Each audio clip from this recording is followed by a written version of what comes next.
Sebelumnya, saya pernah mencapai 100 juta pertama saya. Namun, itu semua habis tak tersisa. Karena apa? Sebelum kita lanjut ke inti videonya, dalam beberapa menit ke depan, saya ingin mencoba bercerita tentang sedikit jalan hidup saya. Saya Eduardo, saya berusia 25 tahun dan telah terjun di dunia digital sejak tahun 2022. Di mana sejak saat itu saya memberanikan diri untuk keluar dari zona nyaman, yaitu meninggalkan teman-teman yang menurut saya toksik. Karena pada setiap tongkrongan mereka suka mengomentari hidup orang lain. Dan karena masa depan anak saya juga, saya tahu ini bakal berat, namun saya tetap mencoba untuk menerjang badai. Awal mula saya mendapatkan 100 juta pertama saya bermula ketika saya ingin mencari income tambahan dengan mencari rekomendasi di YouTube. Saat itu saya menemukan tentang dropship di SWOT. Dari situlah saya mulai serius untuk belajar dropship dan sebelum saya mengenal dropship, sebelumnya saya pernah juga terjun di kripto dengan modal 7 juta. Saat itu Bitcoin di harga 45.000 turun ke 16.000. Disitulah uang saya dapat kalian tebak, pasti habis dan cuma tersisa 700.000. Dan saat itu 700.000 itu saya pakai untuk mendaftar kelas dropshipper. 8 bulan pertama saya belajar dropshipper, akhirnya saya mendapatkan orderan pertama saya, atau bisa disebut sebagai pecah telur lah. Tapi jujur, modal awal saya untuk dropshipper itu saya sampai nyolong uang istri saya untuk saya jadikan modal bisnis online. Sebenarnya nggak nyolong juga sih, karena itu kan uang saya juga ya kan. Jadi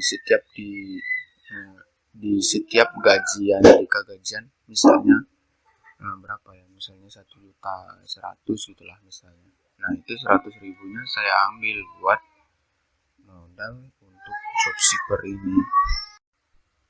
Di awal-awal saya mulai dropshipper, semua orang seperti tidak setuju dengan keputusan saya, mulai dari bapak, ibu, terus istri juga. Namun setelah saya menghasilkan beberapa uang dari dropshipper ini, ya mereka kemudian mulailah mendukung dan memberikan modal pinjaman yang akhirnya berkembang jadi kurang lebih 100 juta. Dulu saya juga dipinjamkan uang oleh ibu saya sebesar 2 juta rupiah dan berkembang menjadi 100 juta rupiah. Dan di awal 2024 saya menemukan video clipper dari Timothy Ronald yang mengatakan tentang investasi. Dari sinilah awal mula kekacauan ini terjadi. Saya memberanikan diri untuk terjun kembali ke kripto. Saya mulai mempelajari DeFi, NFT, airdrop, dan lain-lain. Dan salah satu kesalahan yang buat saya kembali gagal berada di titik sekarang, yaitu saat menetap perp deck, di mana kita harus trading, mengumpulkan volume untuk mendapatkan poin airdrop yang dari situ saya banyak sekali melakukan kehilafan, bermain future tanpa cover posisi lawan arah di perp deck lain. Pada akhirnya saya kehilangan semua uang saya. Namun saya belum menyerah. Saya tahu cepat atau lambat pasti kegagalan ini pasti bakal terjadi sama saya. Dan untuk kedepannya saya ingin mulai ulang dengan menciptakan income yang lebih stabil terlebih dahulu dan mulai untuk berinvestasi kembali setelah income yang saya dapatkan lebih stabil daripada sebelumnya. Namun dengan Bitcoin yang minimal 50% proporsi portofolio. Dan untuk kedepannya saya juga ingin belajar menjadi programmer karena saya rasa skill ini yang dapat merubah hidup saya jika saya berhasil jadi profesional di bidangnya.